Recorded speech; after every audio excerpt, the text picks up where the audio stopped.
Olá, meus amados irmãos, que a paz do Senhor Jesus repouse no seu coração e permaneça.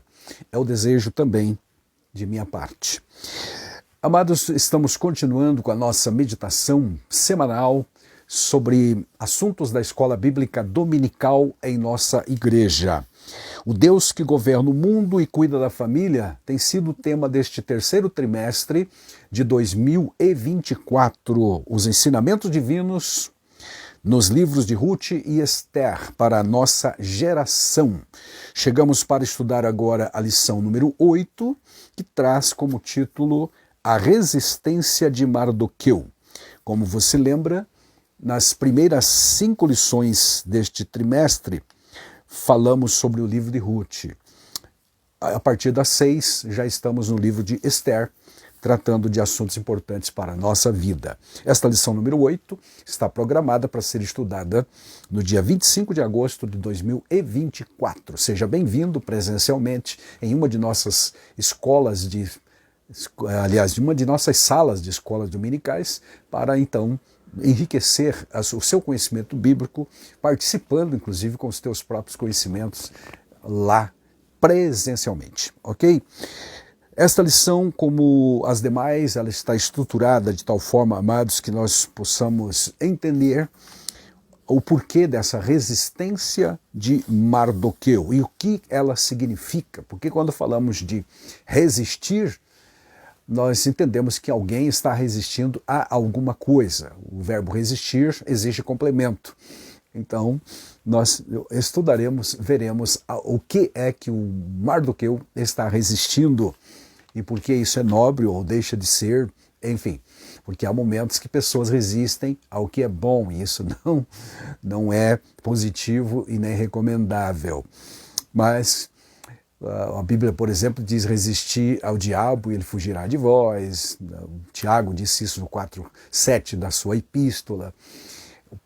Paulo também falou a respeito da guerra espiritual, que nós precisamos de estar vestidos de toda a armadura de Deus para resistir no dia mau. E assim por diante. Tá? Então, resistir significa permanecer firme, sem se mover, imóvel contra as lutas, as provas. E como diz o velho hino, nas lutas e nas provas a igreja deve continuar caminhando. O crente efetivamente deve continuar assim.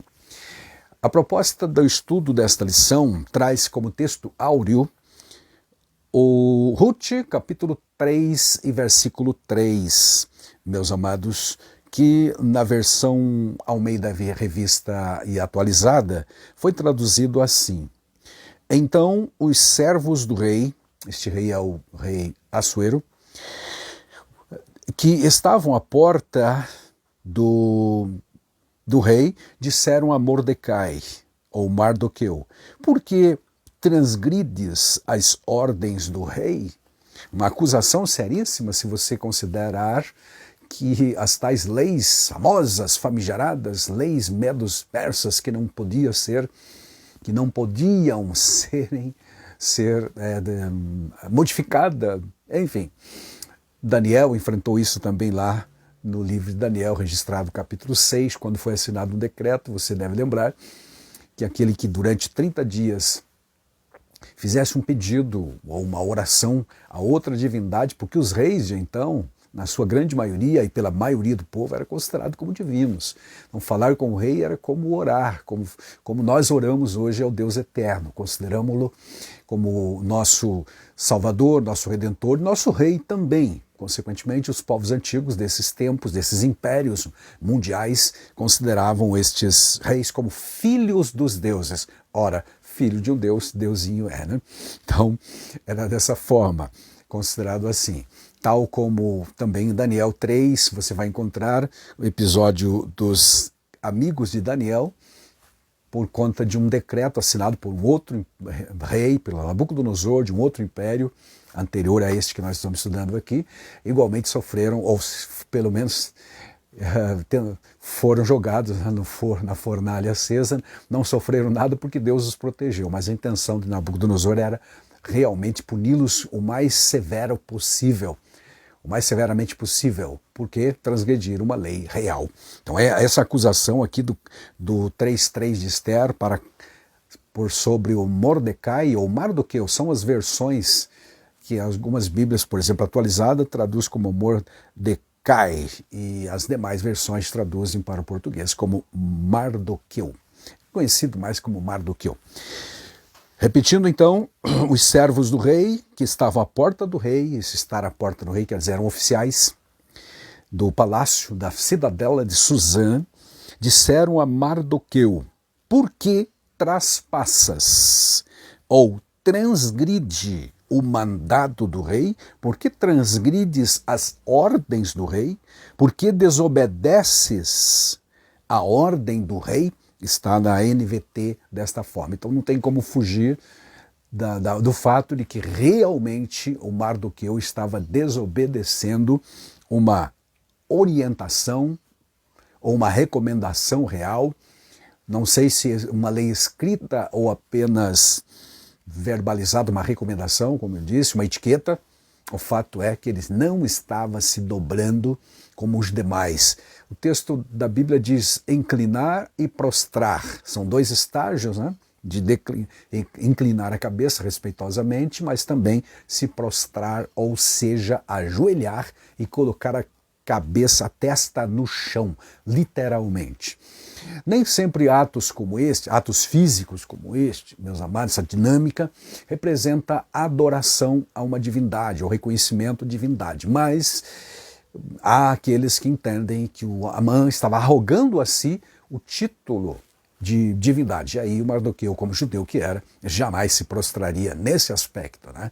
Claramente, lá em Daniel 3:6, quando Nabucodonosor, em outro caso, como eu disse, bem alguns anos antes, umas dezenas de anos antes, ordenou que todo o povo se prostrasse e adorasse. Então ali realmente era uma prostração de adoração, prostração religiosa, diante da estátua que ele mandou erguer lá no campo de Dura, no caso do livro de Daniel. Aqui no livro de Esther, no capítulo 3, não está muito claro se era apenas uma atitude respeitosa, de reverência, ou se realmente era algo em termos religiosos. Em todo caso, aqueles servos, aqueles colegas de trabalho do Mardoqueu, ou do Mordecai, estavam realmente acusando ele de uma coisa séria. Ele estaria desobedecendo efetivamente a lei, ou a ordem, ou o mandado do rei. Ok? Então esse é o nosso texto áureo, que vai nortear a nossa caminhada no estudo dessa lição. A nossa verdade prática traz o seguinte: como cristãos, somos sujeitos a conflitos ético-morais e devemos decidir sempre de acordo com a vontade e a orientação de Deus. Aqui uma questão realmente seríssima para ser pensada, meditada, com muita reflexão ou inflexão. O que significam esses conflitos éticos e morais? São ideias ou comportamentos que conflitam muitas vezes, que entram em conflito. Há situações em que há contradição entre, por exemplo, dois valores morais ou valores éticos, como queiram. O fato é que nossa vida aqui, como cristãos, vez ou outra nos deparamos realmente para tomadas de decisões difíceis na vida, porque os dois comportamentos ou duas atitudes poderiam ser tomadas, ou às vezes uma realmente contradiz a outra. Se eu for para um lado, estaria prejudicando o outro, e enfim, entendeu? Isto seria um conflito moral, conflito ético ou crise existencial. Então, o próprio Mardoqueu estava diante de uma situação como esta, com certeza, em relação à sua consciência, e ele permaneceu firme na sua consciência, não se deixou abalar, como há outros exemplos na Bíblia Sagrada. No próprio livro de Daniel, que já citamos, o Daniel, seus amigos, as parteiras do Egito, as parteiras hebreias que estavam no Egito naquele tempo, Pedro em Atos 5:29, também são questões ético-morais, conflitos que nos levam a pensar e no momento nós precisamos tomar uma decisão. É só mesmo, como diz a nossa verdade prática, quando harmonizamos a nossa decisão com a vontade e orientação de Deus. Infelizmente, nem todas as situações, para todas, nem para todas as situações, aliás, vamos ter um versículo específico que nos oriente.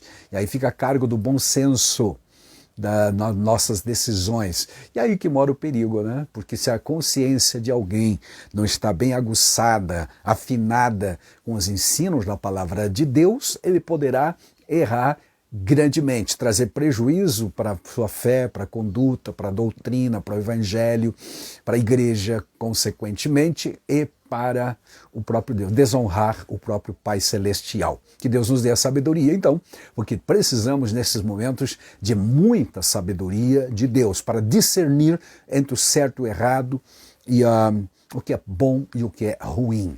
Tá certo, queridos? Oremos já desde o início, tá? Então, a resistência de Mordecai, exatamente nesse aspecto. Eu devo resistir ao quê?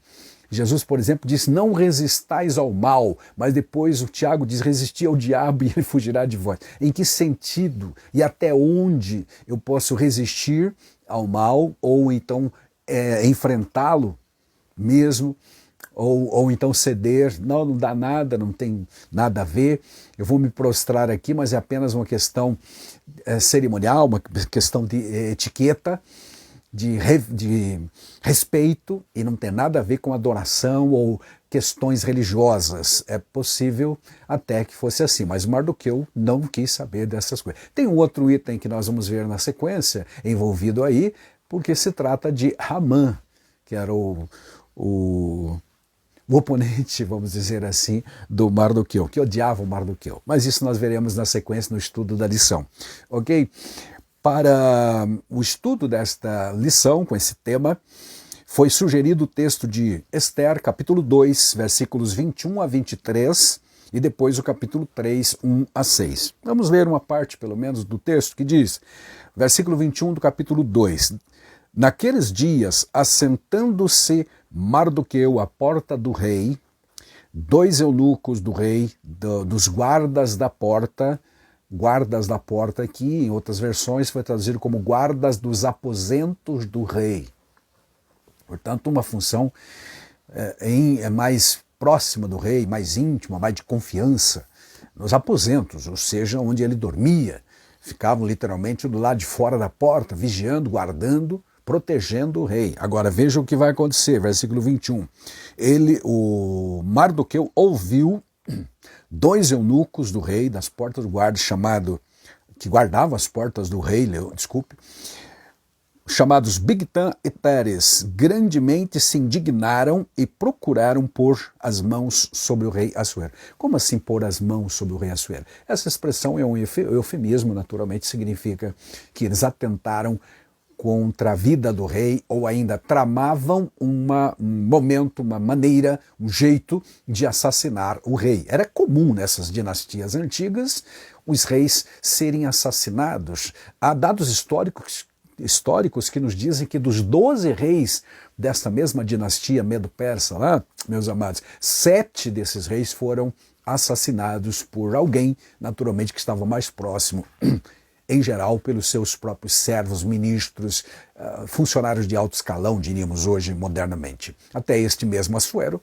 vai ser, alguns anos depois, assassinado. Pela história, nós ficamos sabendo que em 465, um de seus oficiais o assassinou. Então era meio que comum esse tipo de revolta, de conspiração contra o governo, contra o rei naquele tempo. Até hoje ainda acontece esse tipo de coisa, não é verdade? Com todo o avanço da ciência, do conhecimento humano e dos direitos humanos e uma série de outras coisas, né? Imagine naquele tempo, estamos falando aqui do ano 474, 79 a seguir antes de Cristo. Então, Repetindo, o versículo 21 fala que o Mardoqueu tomou conhecimento, porque ele estava à porta do rei. Isso significa que ele era também um funcionário de um certo grau de importância junto ao rei. Estar no palácio, estar às portas, ou à porta do rei, exatamente significa isso. Se ele tinha acesso ao rei, não fica claro, é possível até que não, porque essa mesma conspiração ele não confessou ou não declarou diretamente ao rei. Parece-me que ele não se reportava diretamente ao rei, tinha alguns superiores a ele, a quem ele reportava. Tanto é que ele vai contar isso aqui para a rainha Esther, que era sua prima, e não para o rei diretamente. Bom, ele então, repetindo no versículo 21, nos diz que Mordecai, ou Mardoqueu, tomou conhecimento de que o Bigtan e o Teres estavam tramando, o termo popular para isso, contra a vida do rei. Versículo 22, e veio isso ao conhecimento de Mardoqueu então, e ele o fez saber a rainha Esther, e Esther o disse ao rei em nome de Mardoqueu. Ela não disse em seu próprio nome, não contou para poder fazer cartaz ou nome, mas falou em nome do seu primo Mardoqueu. Versículo 23 nos diz que o rei não acatou imediatamente, já tomou decisões, não. Ele inquiriu, naturalmente montou lá um grupo, né, de pessoas para inquirir tudo isso, uma comissão, né? Comissão é o termo certo para isso. Inquiriu-se o negócio, diz o texto da Bíblia, e se descobriu, tá? E ambos foram enforcados numa forca. Isso foi escrito no livro das Crônicas perante o rei. Essa informaçãozinha vai ser útil para, especialmente, o que virá nas próximas lições que nós estudaremos, né? Porque o Mordecai será então recompensado por conta desse registrozinho aqui que foi feito nos anais reais, ou seja, nas crônicas do rei, perante o rei. Bom, inquiriu-se o negócio e se descobriu. Descobriu o quê? Descobriu que era real, descobriu que era verdadeiro, que não era um fake news, que não era uma denúncia vazia, que o que o Mardoqueu contou para Esther e a Esther repassou ao rei era fato, era uma ameaça real, verdadeira. Tanto é que os dois foram executados pela forma que se executavam os condenados de então, né, que era a forca. Lá no capítulo 3, então, a lição nos induz para irmos para lá, capítulo 3, versículo 1, diz, depois destas coisas, que coisas? As coisas que foram lidas agora, ou seja, a tentativa, a conspiração contra o rei Assuero, a atitude fiel do Mardoqueu, que denunciou estes conspiradores e a execução deles. Então, passadas estas coisas, depois destas coisas, diz o versículo 1 do livro de Esther. Quanto tempo se passou? A gente não sabe exatamente. O tempo total entre o coroamento da rainha Esther até o ato que veremos na sequência, meus amados, do decreto assinado por Amã, por exemplo, são 5 anos. Então há um lapso de tempo entre o capítulo 2 e o 3 de mais de 4 anos. Tá? Mais de 4 anos. Rainha Esther já é rainha por, sei lá, quase 5 anos. Tá bom? Para a gente se localizar aqui. Repetindo então o versículo 1. Depois dessas coisas, o rei Assuero engrandeceu Amã, filho de Hamedata, Agagita, e o exaltou, e pôs o seu lugar acima de todos os príncipes que estavam com ele. E versículo 2 do capítulo 3 diz, e todos os servos do rei que estavam à porta do rei, ou seja, na cidadela, no palácio de Suzã, se inclinavam e se prostravam perante Amã, porque assim tinha ordenado o rei acerca dele, acerca do Amã. Porém, Mardoqueu não se inclinava nem se prostrava. Lembra que eu falei? Não se inclinar e nem se prostrar. Estágios físicos, né? Inclinar respeitosamente e prostrar, que é ajoelhar e colocar a testa na terra, literalmente. Aí o versículo 3, que nós já lemos, os servos vão denunciar, ou melhor, vão questionar, primeiramente, o próprio Mardoqueu. por que traspassas a ordem, o mandato do rei? Perguntaram eles a Mardoqueu. Eles ainda não denunciaram, ainda estão questionando ele, perguntando por quê. Tem uma razão, algum motivo? Por quê? Aí versículo 4, sucedeu, pois, que, dizendo-lhe eles isto, dia a dia, passou-se, sei lá, quanto tempo, e ele continuava firme lá, não se dobrava. E não lhes dando ouvidos, o fizeram saber a Amã, para verem se as palavras de Mardoqueu se sustentariam, porque ele lhes tinha declarado que era judeu. Era judeu. Até então, não há essa informação de que o Mardoqueu tinha revelado a sua origem racial. Agora, de tanta insistência dos servos, por que você não se prostra? Todos nós nos prostramos quando o chefe, Amã, passa e só você fica ereto. O que acontece? Por que você faz isso? Perguntaram eles no versículo 3. Aí no versículo 4, fazendo eles dia a dia e talvez chateando já, Mordecai, ele disse, eu sou judeu. E eles entenderam, judeu realmente não se dobraria perante personalidades ou outra pessoa que não fosse a Deus, no sentido de adoração e de reconhecimento de divindade. Não esqueça que os reis, a liderança desse tempo, consideravam-se divinos ou semideuses. E o Amã estava ocupando uma posição de segundo no reino praticamente. Uma versão, aliás, da Bíblia, a Bíblia na linguagem de hoje, diz que ele traduz como sendo ele o primeiro-ministro do grande império da Pérsia. Tá?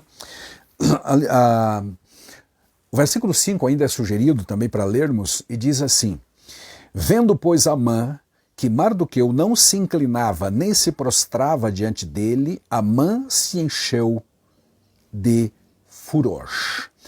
A dedução desse versículo 5, amados, é que o Amã, esse primeiro-ministro do rei Assuero, não tinha notado esse detalhe, mas como os servos foram dedurar, foram entregar, foram denunciar o Mardoqueu, então ele passou a perceber. No dia seguinte, ele sai pelas portas do palácio, todos os servos se inclinam e o Mardoqueu ereto, tal como aqueles jovens lá na Babilônia, no campo de Dura, lá do capítulo 3 de Daniel.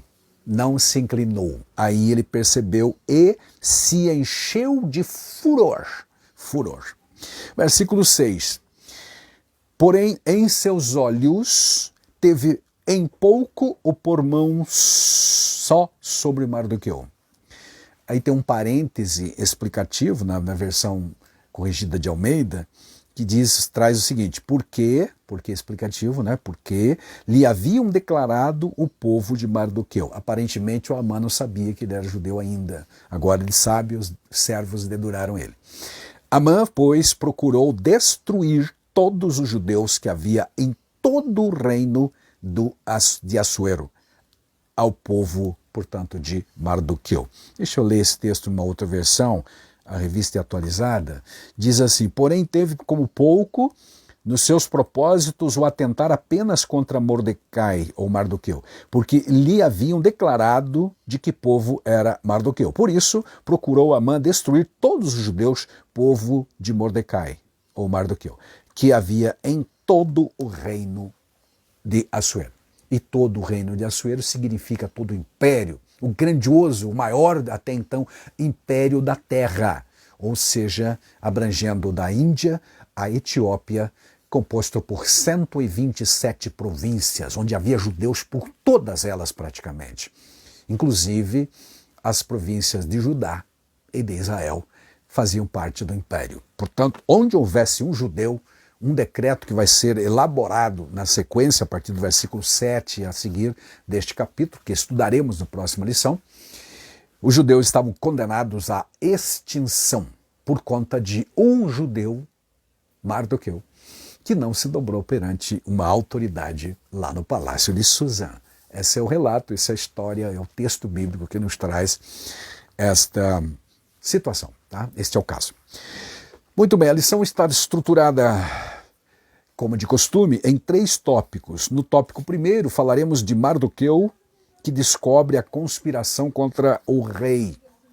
No tópico 2, Amã, esse Amã é escrito com H, né? Amã, é exaltado pelo rei. Passados aqueles problemas lá, né? Que o Mardoqueu denunciou, da conspiração contra o rei, o Amã, e não Mardoqueu, foi exaltado. Aí nós terminamos a lição falando sobre a resistência de Mardoqueu e o ódio de Amã. Resistência de Mardoqueu, que é o tema da lição. Ok? Então, vamos lá. A ascensão de Esther ao trono foi celebrada com um grande banquete. Aliás, o que tem de banquete no livro de Esther é uma grandeza, né? Só no capítulo 1 são ao menos 3 banquetes. Um de 180 dias, outro de 7 dias, o banquete da rainha Vasti.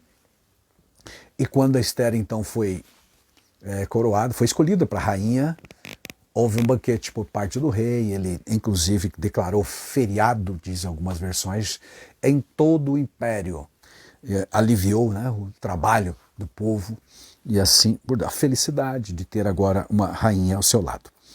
Bom, Assuero decretou feriado, né, em todo o país, em todo o império. Mesmo na condição de rainha, Esther permaneceu obedecendo a Mordecai. Não revelou a ninguém que ela era judia, não revelou a sua origem racial. Os motivos, a razão, como já vimos na aula passada, não estão muito claras, porque aparentemente os governos medo-persas eram tolerantes para com todas as religiões e nações que eles dominavam. Então não se sabe exatamente a razão. Havia um plano da parte de Deus maior que tudo isso, que também não está revelado. De qualquer maneira, o Mardoqueu orientou ela a não revelar, somente no tempo certo, e nós veremos isso nas próximas lições. Ela não revelou. Portanto, apesar de rainha, ela continuava obediente, acatando, respeitando a educação que recebeu do seu primo mais velho, né? O Mordecai, ou Mardoqueu, que havia criado. A conspiração, inveja, tramas faziam parte das cortes de então. Então, daqui não vai ser diferente.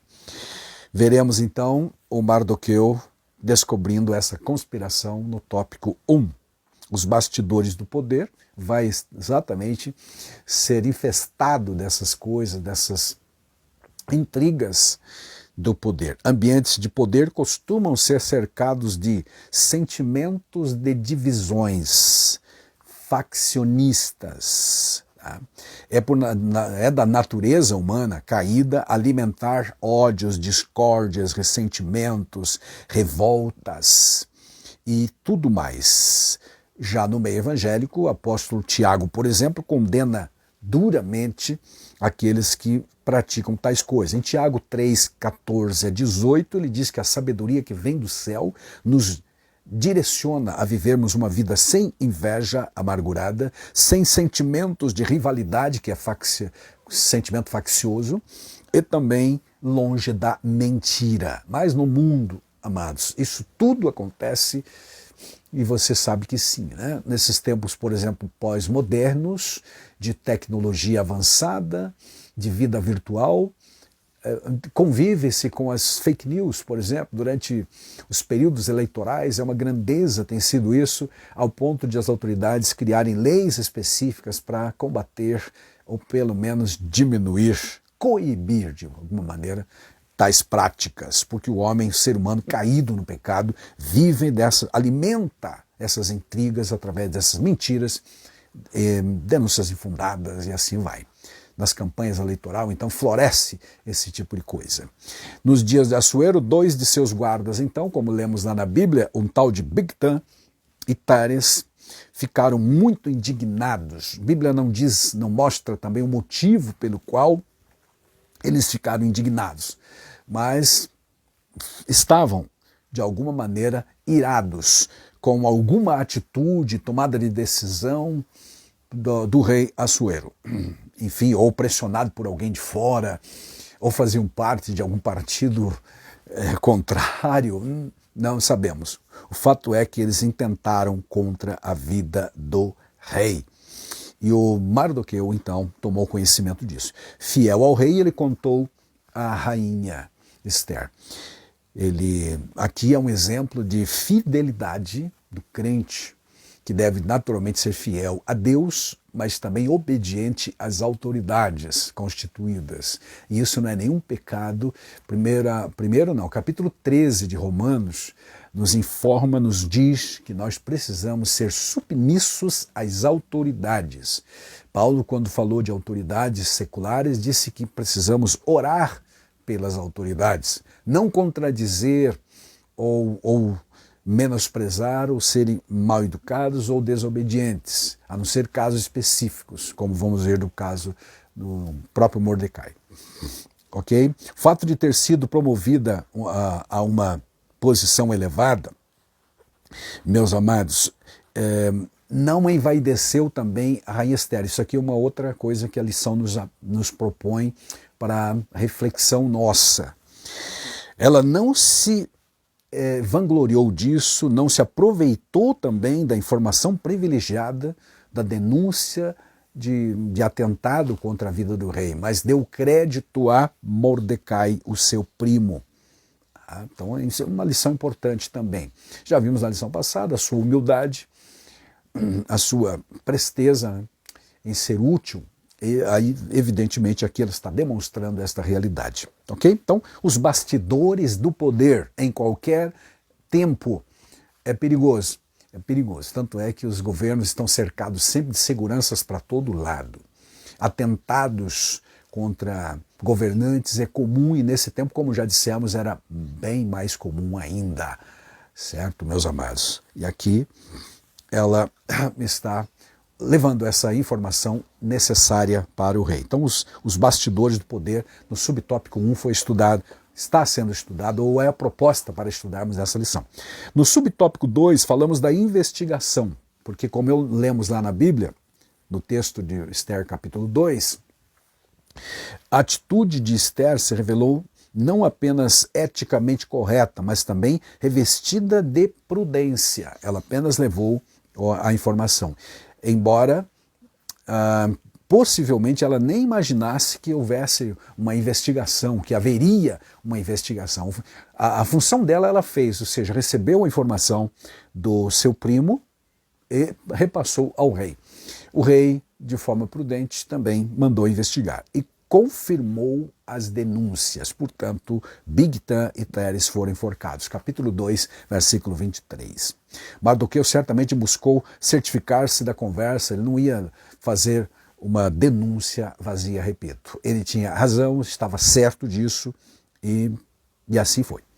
É uma questão de justiça, né, quando em qualquer situação de denúncia, se busque as averiguações devidas para ver se é real. A jurisprudência, ou melhor, a própria lei, ou as leis humanas, não só do Brasil, mas do mundo inteiro, trazem a proposição de que é preciso ter a presunção da inocência. As pessoas precisam ter espaço para se defender. E foi o que fizeram. Feita, porém, essa investigação, constatado que era real a conspiração, eles foram executados. Nesse ponto, Assuero também, naturalmente, agiu com sensatez. Assim como já vimos em aula passada, quando ele, antes de depor a rainha Vasti, também perguntou aos sábios do seu conselho o que faria, segundo a lei. Aqui ele está sendo prudente também, da mesma forma, tá? Antes de executar. Mesmo sendo confiáveis as fontes, como no caso de Mardoqueu e Esther, ele precisou realmente, ou desejou e fez uma investigação real. É isso, inclusive, que a Bíblia Sagrada nos orienta a fazer.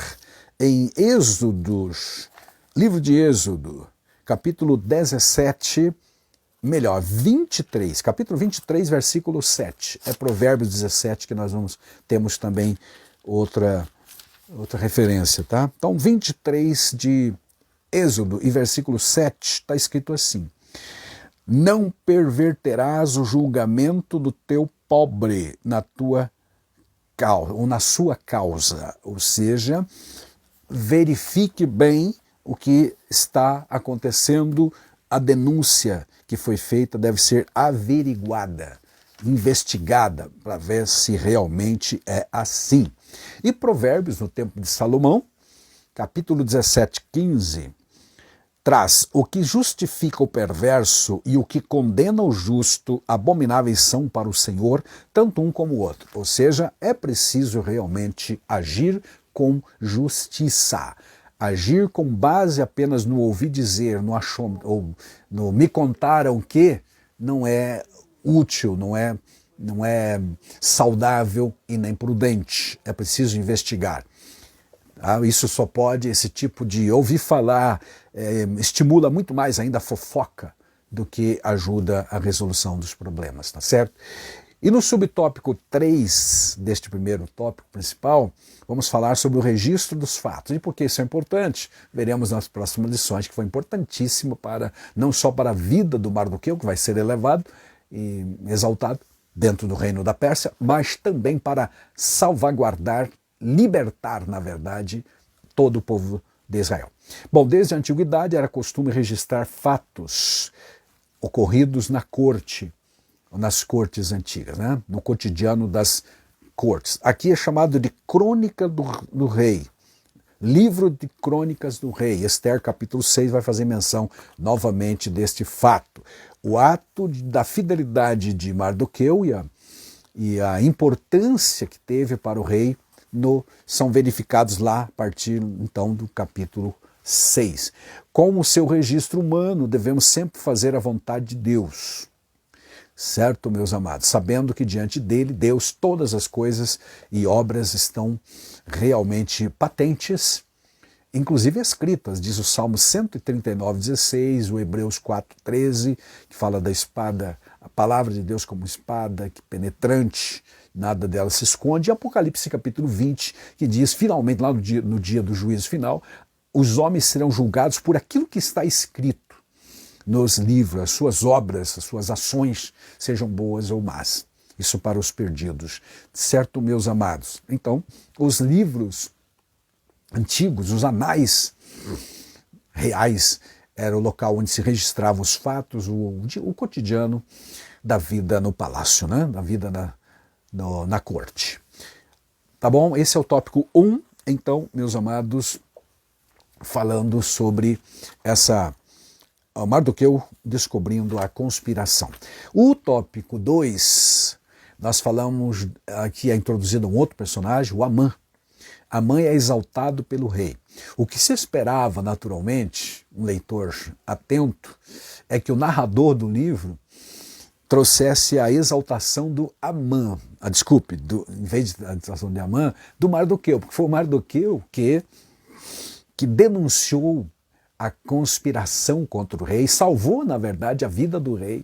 Então esperava-se o quê? Humanamente, ou de forma justa, que o Mardoqueu recebesse essa recompensa ou essa promoção.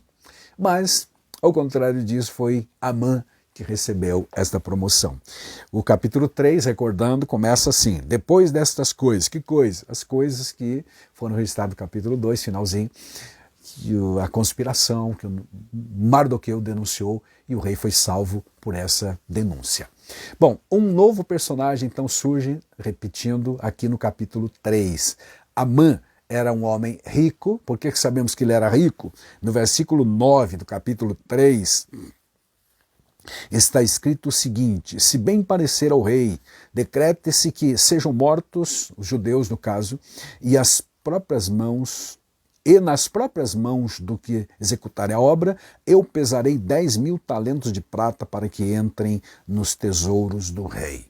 Baseado nisso, comentadores deduzem que Amã era um homem rico, realmente, para contribuir com 10 talentos, 10.000 talentos de prata. Isso era muita coisa em termos de riqueza naquele tempo, tá bom? Então fica claro que ele era rico.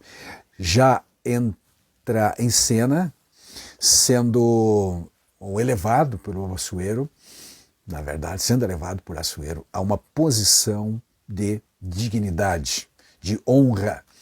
alta posição, uma espécie de primeiro-ministro, como dissemos, tal como traduzido na NTLH, nova tradução da linguagem de hoje. Alguns historiadores, por exemplo, como Flávio Joséfo, que foi um historiador judeu, que viveu lá no primeiro século da era cristã, apresenta Amã como Amalequita, um povo historicamente inimigo de Israel, mencionado em Êxodo, primeiramente, capítulo 17, era um descendente de Saul também. E Números 24, 7 também faz menção deles. O termo Agagita costuma ser associado a Agag, que foi um rei amalequita mencionado em 1 Samuel, capítulo 15, versículo 2 a seguir até o final do capítulo. Versões bíblicas, por exemplo, como a NVI e a NTLH, apresentam Amã diretamente como descendente de Agag. Portanto, Agagita seria um descendente de Agag, ou, por dedução, um amalequita, porque esse Agag foi um rei amalequita derrotado. Os amalequitas foram derrotados pelo rei Saul, e o Saul acabou poupando a vida do rei Agag, mas quando Samuel chegou, o profeta Samuel acabou matando esse Agag a fio de espada. O fato é, amados, que esse homem chamado Amã, pelas várias fontes que nós temos, tanto bíblicas quanto extra-bíblicas, indicam ser realmente um amalequita, inimigo tradicional da nação de Israel. Isso nós veremos mais adiante. Bom, no subtópico 2 é lembrado agora, voltando ao Mardoqueu, que é considerado aqui como um herói aparentemente esquecido. E por que aparentemente? Entre aspas, né, aparentemente esquecido. Porque no momento, ou no ato contínuo após sua demonstração de fidelidade ao rei, quando denunciou a conspirata contra o rei, ele não foi exaltado, não recebeu recompensa nenhuma, nem sei se recebeu um muito obrigado, não foi recebido no palácio, nada disso, nenhuma honraria. Mas ele vai ser honrado a partir do capítulo 6, por exemplo, do livro de Esther, e nós estudaremos mais adiante, mas futuramente uma lição. Tá? Enquanto isso, nada mudou para Mardoqueu, portanto, né, enquanto Amã foi exaltado a primeiro-ministro, todos os servos se dobravam perante ele, honraria de todo lado, riqueza, luxo, viagens, imaginem. O Mardoqueu voltou para o seu lugar e nada mudou.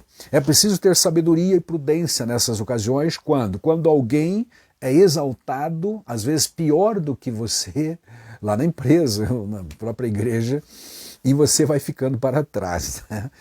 Essa foi uma aflição que abateu-se sobre o Asaf, quando escreveu o Salmo 73, olhando para a vida de uma forma geral e filosofando sobre as condições aparentemente injustas que acontecem no mundo, onde um sujeito perverso é honrado, né, e os bondosos, humildes, as pessoas sérias são menosprezadas, são humilhadas, padecem todo tipo de aflição.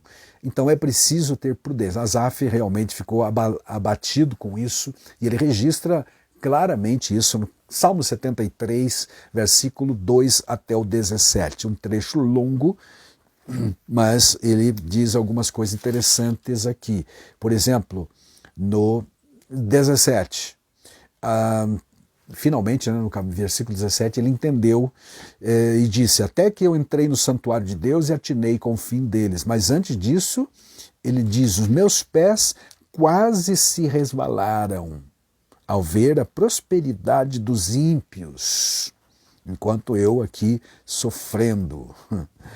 Eis que assim são os ímpios, diz ele no versículo 12, sempre tranquilos, aumentam suas riquezas. Com efeito, inutilmente conservei puro o coração e lavei as mãos na inocência. E ele prossegue a seu lamento, pois de contínuo sou afligido cada manhã. Se eu pensar em falar tais palavras que os ímpios falam, já aí teria traído a geração dos teus filhos. Em só refletir sobre isso, achei pesada a tarefa para mim, ou seja, a gente está decepcionado completamente aqui. A gente precisa ter a sabedoria de Deus para saber que este mundo realmente é injusto, estamos vivendo em um mundo imperfeito e as coisas aqui não funcionam exatamente dentro dos conceitos plenos de justiça. Será só no reino eterno de Cristo é que as coisas irão funcionar perfeitamente, tá bom? O exemplo de Mardoqueu nos apresenta um cenário que poderia ter sido o mesmo, ou tido o mesmo desfecho. Mardoqueu teria todas as razões do motivo para estar abatido, desanimado, decepcionado e até revoltado, porque se sentindo injustiçado. Como? Eu salvei a vida do rei, eu devia estar ocupando esse cargo e não Amã. Mas nada disso, não há registro de nada disso que aconteceu. Ele voltou para o seu posto, para a sua posição. O que ele fez, ele considerou como nada mais do que sua obrigação como servo do rei, no caso, né? Do rei Assuero, como um guarda do rei, nas portas, um oficial nas portas do palácio, ok? O assunto continua no subtópico 3, falando sobre evitando frustrações. Quando nutrimos altas expectativas, meus amados, nos tornamos sujeitos a grandes decepções, porque as decepções são exatamente proporcionais às nossas expectativas, entendeu? Quanto mais nós esperamos de alguém ou de algo, se isso não acontece, maior será a decepção. Basicamente é isso. Tá? Mardoqueu era servo do rei, mas não tinha acesso direto ao palácio. Como sabemos disso, ele precisou falar com a Esther, que era sua prima, rainha, e então a Esther conversou com ele. Mardoqueu não pertencia ao primeiro escalão, provavelmente por conta disso, e permaneceu exercendo tal função. A Bíblia nos ensina a nos contentarmos com aquilo que temos. Em Hebreus 13:5, literalmente, o autor diz isto: contentai-vos com o que tendes, porque ele tem dito, não vos deixarei, nem vos desampararei. É Deus falando com os seus filhos. O salmista no Salmo 131, aliás, um salmo atribuído a Davi, diz o seguinte: Senhor, não é soberbo o meu coração, nem altivo o meu olhar. Não ando à procura de grandes coisas, nem coisas maravilhosas demais para mim. Pelo contrário, fiz calar e sossegar a minha alma como a criança desmamada e se aquieta nos braços de sua mãe. Como essa criança é a minha alma para contigo. Ou seja, eu sosseguei a vida. Não estou aí em busca de grandes projetos, grandes invenções ou grandes recompensas. O Mardoqueu viveu exatamente isso, meus amados, contentando-se com o que tinha, certo, amados? Considerar merecedor do que tem gera constante insatisfação, né? Considerar merecedor mais do que aquilo que eu tenho, isso gera insatisfação e não contribui em nada para o nosso progresso e nossa estabilidade emocional.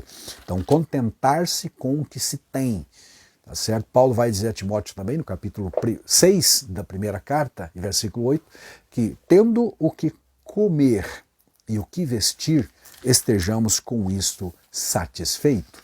O segredo da felicidade é estar satisfeito com aquilo que se tem.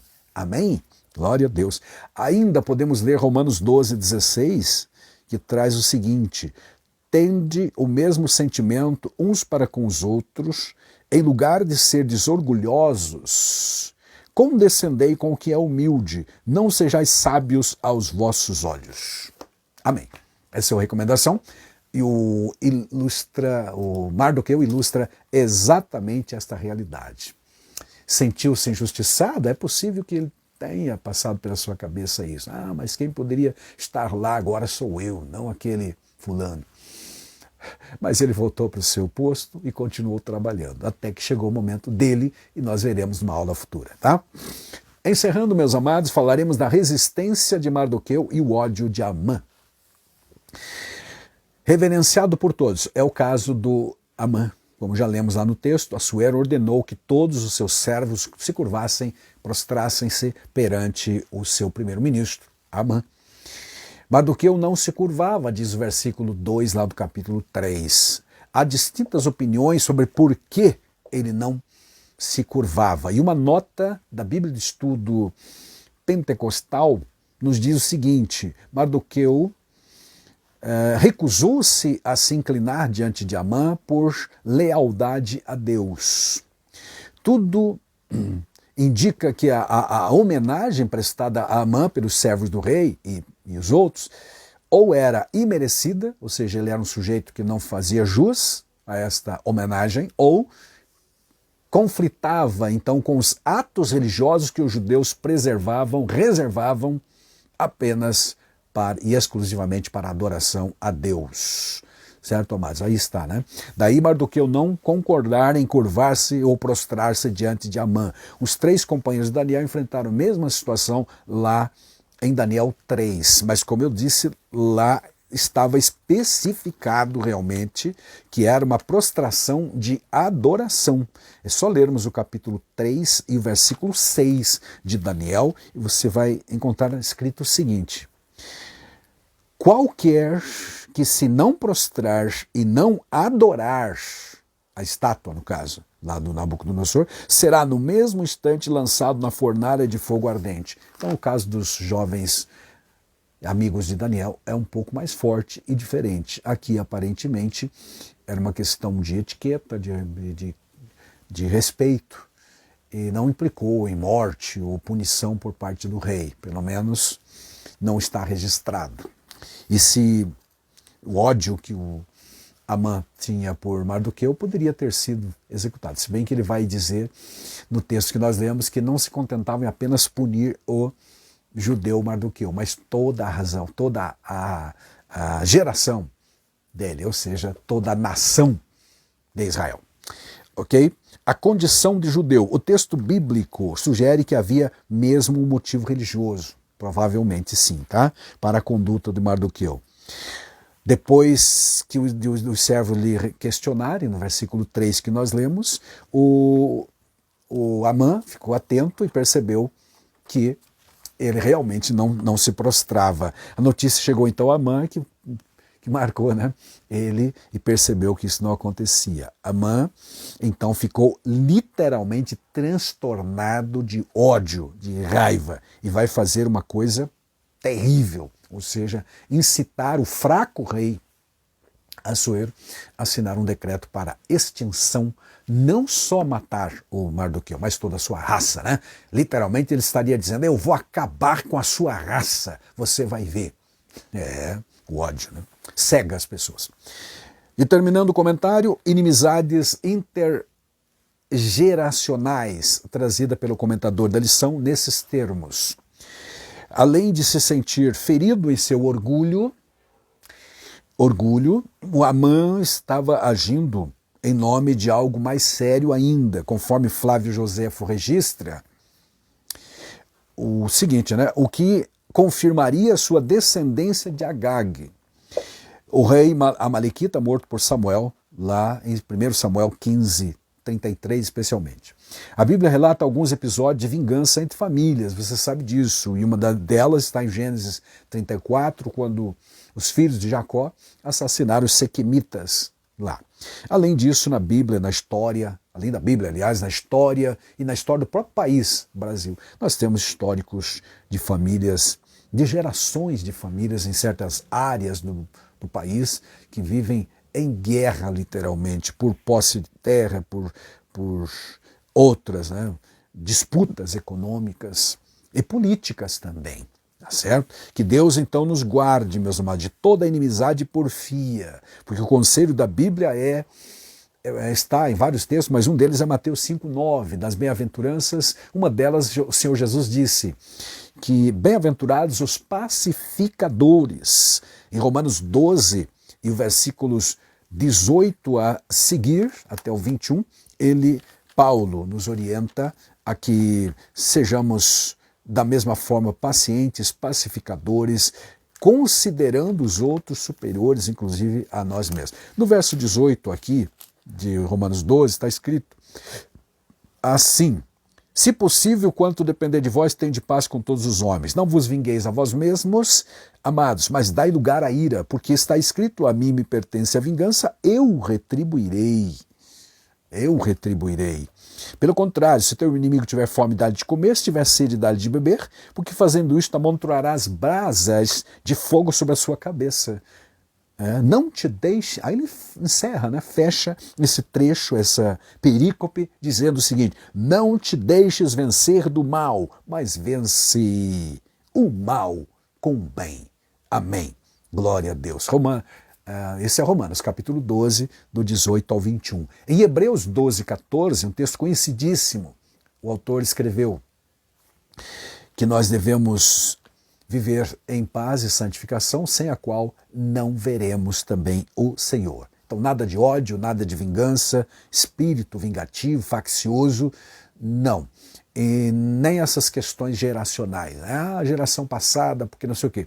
Mas aqui, aparentemente, nós temos um conflito geracional realmente entre os descendentes de Agag, que é agora o Amã, e os descendentes judaicos na pessoa do Mardoqueu. Mardoqueu desobedecendo a ordem para prostrar-se, não se sujeitando a esse dispositivo de reconhecimento, ou mesmo de adoração, ou respeito religioso, e o Amã se enfurecendo contra ele, mas não só contra ele, contra toda a nação. Tá certo? Aprendemos dessa forma, então. Uma das aplicações práticas do ensino da Bíblia Sagrada, por exemplo, sobre inteligência espiritual, é não deixar se iludir com o que é material e humano e transitório e passageiro. Porque lá em Jeremias 17, 5 e 9, você vai encontrar que aqueles que buscam socorro humano apenas, esquecem-se de Deus, estão realmente buscando na fonte errada. E o versículo 9 de Jeremias 17 diz que enganoso é o coração humano mais do que qualquer coisa. Então precisamos esperar em Deus, como diz Paulo também, em 1 Coríntios 15, 19. Quem espera em Cristo só para esta vida é o mais miserável. Então espere para a eternidade, espere em Cristo no sentido espiritual. Aleluia. Ele nos fortalecerá. Aprendemos, portanto, com Mardoqueu, meus amados, a permanecermos fiéis à função que Deus nos permitiu ter aqui na terra, vivendo esta realidade. Precisamos estar atentos e revestidos de toda a armadura de Deus, como diz Paulo em Efésios, para não ceder às tentações. Resistir como resistiu ao mal, no caso do Mardoqueu. Injustiçado, atacado, e etc. Mas ele permaneceu firme na sua fé monoteísta e assim pôde honrar a Deus. E ele mesmo será honrado a partir do capítulo 6, ao registro disso, e nós veremos numa próxima e futura aula. Tá certo, queridos? Que Deus em Cristo nos abençoe grandemente.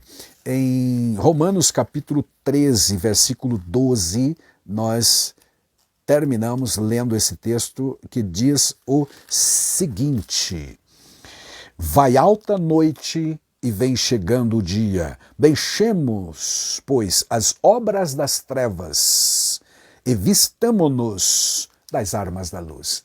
Aleluia. Obras trevas significa pecado, obras da luz é a santidade, a vida de santidade. Deus nos ajude, Deus nos proteja e abençoe e nos dê a sua graça para vivermos resistindo ao mal. Aleluia. Revestido, como Paulo disse lá em Efésios 6. Tomai toda a armadura de Deus para que possais resistir no dia mau. Esse dia mau certamente já chegou e chegará outras vezes para a sua vida. Esteja firme, portanto, resistindo ao mal, glorificando a Deus e vivendo uma vida de paz. Em nome de Jesus. Até a próxima. Amém.